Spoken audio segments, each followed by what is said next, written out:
SASDOவின் பிரதான செய்திகள். தலைப்புச் செய்திகள். வடக்கு மாகாண சிறுவர் பராமரிப்பு சேவைகள் குறித்து கலந்துரையாடல். நல்லூருக்கு எதிராக நீதிமன்றம் பிறப்பித்துள்ள உத்தரவு. இஸ்ரேல் ஈரான் போரில் பாதிப்புகளை தவிர்க்க முடியாது.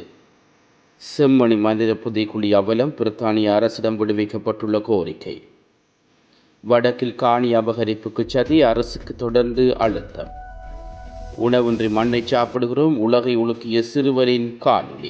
தொடர்பன விரிவான செய்திகள். தாயகச் செய்திகள்.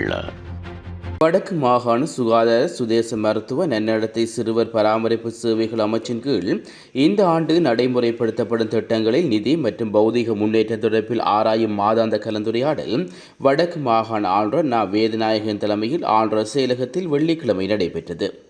கலந்துரையாடலின் ஆரம்பத்தில் கருத்து தெரிவித்துள்ள ஆளுநர், நிதிகளை உரிய காலத்தில் செலவு செய்ய வேண்டும் என்றும் ஜனாதிபதியும் அதை வலியுறுத்தியுள்ளதாகவும் குறிப்பிட்டுள்ளார். இதன் பின்னர் சுகாதார திணைக்களம், சுதேச மருத்துவ திணைக்களம், நன்னடத்தை சிறுவர் பராமரிப்பு திணைக்களம் ஆகிய ஒவ்வொரு திணைக்களங்களிலும் திட்டங்களின் முன்னேற்றம் தொடர்பில் விரிவாக ஆராயப்பட்டது. எதிர்கொள்ளும் சவால்கள் தொடர்பிலும் கலந்துரையாடப்பட்டு அதற்கான தீர்வுகளும் வழங்கப்பட்டன. இந்த கலந்துரையாடலில் வடக்கு மாகாண பிரதம செயலாளரும், வடக்கு மாகாண ஆளுநரின் செயலாளர், வடக்கு மாகாண சுகாதார அமைச்சின் செயலாளரும், பிரதி பிரதம செயலாளர், நிதி திட்டமிடல், சுதேச மருத்துவ திணைக்கள ஆணையாளர், நன்னடத்தை சிறுவர் பராமரிப்பு திணைக்கள ஆணையாளர், ஒவ்வொரு மாவட்டங்களிலும் பிராந்திய சுகாதார சேவைகள் பணிப்பாளர், கட்டடங்கள் திணைக்கள பணிப்பாளர் ஆகியோரும் கலந்து கொண்டார்கள். காரைக்கால் சிவன் கோயிலுக்கு அருகாமையில் நல்லூர் பிரதேச சபையினால் கொட்டப்படும் திண்ம கழிவுகள் உடனடியாக அகற்றப்பட வேண்டும் என்று நீதிமன்றத்தால் உத்தரவு பிறப்பிக்கப்பட்டுள்ளது. குறித்த பகுதியில் குப்பை சேமிக்கும் இடத்தில் மருத்துவ, இரத்திரியல், ரசாயன, பொலித்தீன், பிளாஸ்டிக் உள்ளிட்ட கழிவுகளையும் தரம் பிரிக்காமல் பல ஆண்டுகளாக தொடர்ச்சியாக கொட்டப்பட்டு வந்துள்ளன. இதன் காரணமாக அப்பகுதி மக்கள் சுத்தமான காற்றை சுவாசிக்க முடியாமல், துர்நாற்றம் வீசியும், நிலத்தடி நீரை சுத்தமாக குடிக்க முடியாமலும், நிம்மதியாக உறங்க முடியாமலும், வசிக்க முடியாத சூழ்நிலை ஏற்பட்டதாக முறைப்பாடு பதிவு செய்யப்பட்டுள்ளது. எனினும் இதுவரையில் காத்திரமான ஒரு முடிவு எடுக்கப்படாத நிலையில் ஒரு வாரத்துக்கு முதல் அப்பகுதியில் திண்ம கழிவுகள் அடையாளம் தெரியாதவர்கள் இடியூட்டப்பட்ட நிலையில் மாவட்ட செயலகத்தின் முன்பு ஊர் மக்கள், சமூக செயற்பாட்டாளர்களால் போராட்டம் முன்னெடுக்கப்பட்டு அரசு அதிபரிடம் மனு ஒன்றும் கையளிக்கப்பட்டிருந்தது. அதேவேளை சட்டத்திரணி நீதிவானால் நீதிமன்றத்தில் வழக்கு தாக்கல் செய்யப்பட்டு மேற்படி பிரச்சனையும் ஒரு பொது தொல்லையாகவும் சூழல் மாசடையக்கூடிய வகையில் காணப்படுகின்றமை தொடர்பில் வாதங்கள் முன்வைக்கப்பட்டது. விசாரணையை யாழ்ப்பாண நீதிவான் லெலின்குமார் முன்னெடுத்த நிலையில் குப்பைகள் கொட்டப்படக்கூடாது எனவும் அங்கிருக்கும் குப்பைகள் பொழுதொரு இடத்துக்கு அகற்றப்பட வேண்டும் எனவும் அதிரடி உத்தரவு பிறப்பித்திருந்தார். இந்நிலையில் கோவிலுக்கு அருகாமையில் குப்பை கொட்டப்படுகிறது என்று கடந்த வாரம் சமூக செயற்பாட்டாளரான லோ கோகிலன், த சித்தாந்தன், பி வச்சாங்கன், சி சிவசங்கர், வ நவநீதன் ஆகியோரால் சட்டத்திரணி நவநீதனூடாக வழக்கு தாக்கல் செய்யப்படவுள்ளமையும் குறிப்பிடத்தக்கது. இஸ்ரேல் மற்றும் ஈரான் இடையே தொடரும் போர் நிலைமை காரணமாக பொருளாதார மற்றும் பிற விளைவுகளால் முழுமையாக தவிர்ப்பது சாத்தியமில்லை என்று அமைச்சர் பிமல் ரத்நாயக்க இன்று நாடாளுமன்றத்தில் தெரிவித்துள்ளார். இத்தகைய மோதல்களின் போது மோதல் இடம்பெறும் வலயங்களில் தங்கியுள்ள இலங்கை பிரஜைகளின் பாதுகாப்பினை உறுதி செய்வதற்கான முனைப்புகளையும் எடுப்பது சாத்தியமானதை தவிர ஏனைய பாதிப்புகளை கட்டுப்படுத்துவது சாத்தியமற்றது என அவர் சுட்டிக்காட்டியுள்ளார். மேலும் ஈரான் இஸ்ரேல் மோதல் கொழும்பு துறைமுகத்தில் கொள்கலன்கள் நெரிசலை ஏற்படுத்தக்கூடும் என்ற அபாயத்தை அவர் சுட்டிக்காட்டியுள்ளார். கொள்கலன் போக்குவரத்தில் பின்னடைவு ஏற்பட வாய்ப்புள்ளது என அவர் எச்சரிக்கை விடுவித்துள்ளார். காசாவின் பிரச்சினை மற்றும் ஈரான் இஸ்ரேல் மோதல்கள் ஒன்றோடு ஒன்று தொடர்புடையாக இருக்கலாம் எனவும் அமைச்சர் குறிப்பிட்டுள்ளார்.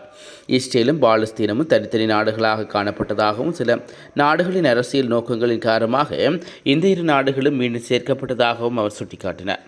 இன்றைய உலகில் காசா என்பது மீதமுள்ள கடைசி காலனியாக இருக்கக்கூடும் எனவும் அவர் வலியுறுத்தியுள்ளார். இதே நேரத்தில் ஒரு அரசின் நடவடிக்கைகள் காரணமாக அந்த நாட்டின் மக்களை வெறுப்பது தவறானது என அமைச்சர் ரத்நாயக்க தெரிவித்துள்ளார். இஸ்ரேல் மக்களை அவர்களின் அரசின் நடவடிக்கைகளுக்காக சாடக்கூடாது. அவர்கள் விரும்பினால் தங்கள் அரசை எப்போது வேண்டுமானாலும் மாற்றும் அதிகாரம் அவர்களிடம் உள்ளது என்றும் அமைச்சர் மேலும் குறிப்பிட்டுள்ளார். யாழ் செம்மணியில் கண்டுபிடிக்கப்பட்ட மனித புதைகுழியில் கண்டுபிடிக்கப்பட்ட எச்சங்கள் குறித்து முழுமையான விசாரணைக்கு ஆதரவளிக்குமாறு பிரித்தானிய நாடாளுமன்ற உறுப்பினர் உமா குமாரன் பிரித்தானிய அரசாங்கத்திடம் கோரிக்கை விடுவித்துள்ளார். இது தொடர்பில் தனது எக்ஸ் பக்கத்தில் பதிவொன்றை வைத்து அவர் மேற்கண்டவாறு குறிப்பிட்டுள்ளார். குறித்த பதிவில் 3 குழந்தைகளின் உடல்கள் உட்பட செம்மணியில் அண்மையில் கண்டுபிடிக்கப்பட்ட மனித புதைக்குழியும் இலங்கை தமிழர்கள் மீது அரசு ஆதரவுடன் நடத்தப்பட்ட அட்டூழியங்களின் ஒரு பேரழிவு தர நினைவூட்டல். இந்த கொடூரமான அட்டூழியத்துக்கு சர்வதேச பங்காளியுடன் சேர்ந்து முழுமையான விசாரணைகளை பிரிட்டன் அரசாங்கத்தை ஆதரிக்குமாறு வெளியுறவு செயலாளர் டேவிட் லாமிக்கு கடிதம் அளித்துள்ளார். செம்மணி சிந்துபாத்தி புதைகுழி அகழ்வில் மொத்தமாக 19 முழுமையான மனித இயல்பு தொகுதிகள் அடையாளம் காணப்பட்டுள்ள நிலையில் 2ஆம் கட்ட அகழ்வில் பணி இம்மாதம் 26ஆம் தேதி ஆரம்பிக்கப்பட உள்ளமை குறிப்பிடத்தக்கது. வடக்கில் உள்ள காணிகள் தொடர்பில் வர்த்தமானி அறிவித்தல் குறித்து அரசின் முடிவு அறிவிப்பதற்கு அரசாங்கம் தயங்குவது ஏனென்று இலங்கை தமிழிசை கட்சியின் பொதுச் செயலாளர் சுமந்திரன் கேள்வி எழுப்பியுள்ளார். இது பற்றி தனது உத்தியோகபூர்வ முகநூல் பக்கத்தில் பதிவொன்றை வைத்து அவர் மேற்கண்டவாறு குறிப்பிட்டுள்ளார். குறித்த பதிவில் மேலும் தெரிவிக்கப்பட்டுள்ளதாவது, வடக்கில் 5940 ஏக்கர் காணிகளுக்கான தமது உரித்தை நிரூபிக்குமாறு காணி நிர்ணய சட்டத்தின் 4ஆம் பிரிவின் கீழ் 28/3/2025 வெளியிடப்பட்ட வர்த்தமானியின் பிரகாரம் காணி உரிமையாளர்களுக்கு வழங்கப்பட்ட கால அவகாசம் இம்மாதம் 28ஆம் தேதியுடன் முடிவடைகிறது. இவ்வர்த்தமானி அறிவித்த தொடர்பில் எதிர்பார்ப்பை வெளிப்படுத்தி சட்ட மறுப்பு போராட்டத்தை நடத்துவது குறித்து நாம் வழங்கிய காலக்கெடு முடிவதற்குள் ஒரு நாள் இருக்கையில் அதனை மீள பொறுப்போறுவதாக கடந்த மாதம் 27ஆம் தேதி அரசு அறிவித்தது. இவ்வாக்குறுதி உடனடியாக நிறைவேற்றப்படும் என நாம் எதிர்பார்த்தோம். ஆனால் 2 வாரங்கள் கடந்தும் இவ்வர்த்தமானி அறிவித்தல் ரத்து செய்யப்பட்டதன் காரணமாக அது குறித்து கடந்த 12ஆம் தேதி உயர்நீதிமன்றத்தில் அடிப்படை உரிமை மீறல் வழக்கு தாக்கல் செய்தேன். கடந்த செவ்வாயன்று இவ்வழக்கு ஆதரிப்பதற்காக எடுத்துக் கொள்ளப்பட்ட போது அமைச்சரவையின் அறிவுறுத்தல் பெறுவதற்கு சட்டமா அதிபர் நேற்று வரை கால அவகாசம் கோரியிருந்தார். இதையடுத்து வெள்ளிக்கிழமை வழக்கு எடுத்துக் கொள்ளப்பட்ட போது அரசின் முடிவை அறிவிப்பதற்கு எதிர்வரும் 27ஆம் தேதி வரை கால அவகாசம் கோரியிருக்கிறேன். இது மேற்படி வர்த்தமானி அறிவித்தலில் குறிப்பிடப்பட்டிருக்கும் காலக்கெடு முடிவடைக்கு ஒரு நாள் அவகாசத்தை மாத்திரமே கொண்டிருக்கிறது. இதற்கிடையில் நிதியமைச்சின் செயலராக கலாநிதி கஷன் சூரிய பெருமா நியமிக்கப்படுவார் என தகவல்கள் தெரிவிக்கப்படுகின்றன. அவ்வாறெனில் இவ்வர்த்தமானி அறிவித்த தொடர்பில் தாம் தீர்மானித்திருப்பதாக கூறியதை நடைமுறைப்படுத்துவதற்கு அரசாங்கம் தயங்குவது ஏன் என்று கேள்வி எழுப்பியுள்ளார். உலகச் செய்திகள். காசாவில் உணவு கிடைக்காமல் தவிக்கும் சிறுவன் பேசும் காணொலி ஒன்று சமூக ஊடகங்களில் வைரலாகி வருகிறது. குறித்த காணொலியில் கருத்து தெரிவித்துள்ள சிறுவன், காசாவில் நாங்கள் சாப்பிட உணவு ஏதுமில்லை. ஒவ்வொரு நாளும் உணவு உள்ளிட்ட பொருட்கள் அடங்கிய டிரெக்டுகள் காசாவுக்கு வருகின்றன. ஆனால் அதில் எங்களுக்கு எதுவும் கிடைப்பதில்லை.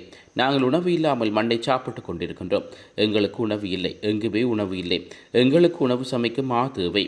எங்கள் மீது இரக்கம் காட்டுங்கள். தயவு செய்து கருணை காட்டுங்கள். நாங்கள் ரொட்டிக்கு பதிலாக மண்ணை சாப்பிடுகிறோம். தயவு செய்து இரக்கம் காட்டுங்கள் என கண்கலங்கியபடி தெரிவித்துள்ளார். காசாவில் தற்போது ஒரு ரொட்டி துண்டின் விலை $5.3, அதாவது $570 என்று ஊடக தகவல்கள் தெரிவிக்கின்றன. இந்நிலையில் அந்த ஒரு ரொட்டி துண்டு மிகச்சிறியது எனவும் அது எங்களுக்கு போதவில்லை எனவும் சிறுவன் காணொலியில் சுட்டிக்காட்டியமை குறிப்பிடத்தக்கது. மீண்டும் தலைப்புச் செய்திகள். வடக்கு மாகாண சிறுவர் பராமரிப்பு சேவைகள் குறித்து கலந்துரையாடல். நல்லூருக்கு எதிராக நீதிமன்றம் பிறப்பித்துள்ள உத்தரவு. இஸ்ரேல் ஈரான் போரில் பாதிப்புகளை தவிர்க்க முடியாது. செம்மணி மனித புதைகுழி அவலம் பிரித்தானிய அரசிடம் விடுவிக்கப்பட்டுள்ள கோரிக்கை. வடக்கில் காணி அபகரிப்புக்கு சதி, அரசுக்கு தொடர்ந்து அழுத்தம். உணவின்றி மண்ணை சாப்பிடுகிறோம், உலகை உலுக்கிய சிறுவரின் காணொலி.